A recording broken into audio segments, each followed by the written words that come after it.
ئەو ڕۆکە ناوەندەکانی میدیا و توێژینەوە لە ئەمریکا بەیەخێکی زۆر دەدەن بە بارودۆخی سیاسی و هەڵسەنگاندنی دیموکراسی و مافەکانی مرۆڤی کورد لە ئێران و لە سووریا و لە تورکیا. ناوەندی توێژینەوەی کوردیش پۆڵسی لە واشنگتن کۆنفرانسێکیان لەو بارەیەوە ساز کرد.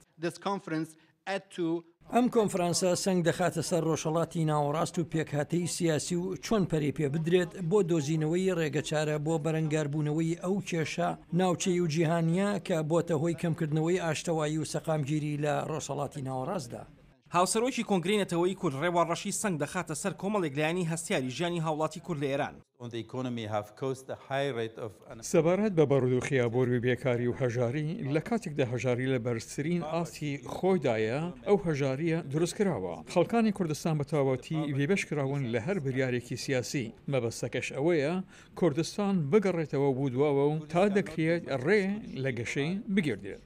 مایکل ڕۆبن توێژەرەوە لە پەیمانگەی ئەمریکانە ئەنتەرپرایز سەرباری سەرنجەکانی لەسەر حکومەتی هەرێم بەڵام جەخت لەسەر لۆبیکردن دەکاتەوە نەوەک چاوەڕوانی ئەوە بن ئەمریکا شتێک بکات لە ڕۆژهەڵاتی ناوەڕاستدا.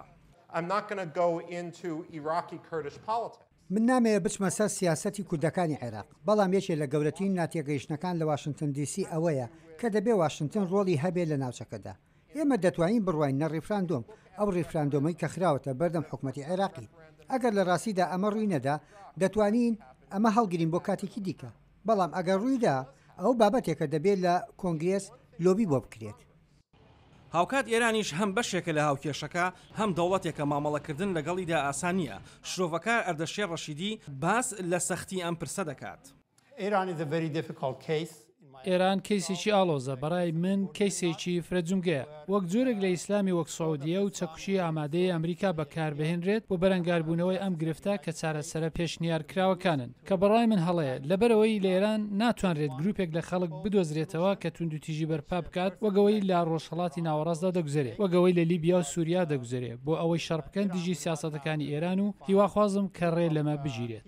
دوجار ئەوەی لە ئێراندا دەگوزارێت تەنها کێشەیەکی ناوخۆیی نییە وەک چۆن ئەوەی لە سووریا و عێراقیش دەگوزارێت پەیوەندیان هەیە بە تەواوی ناوچەکەوە.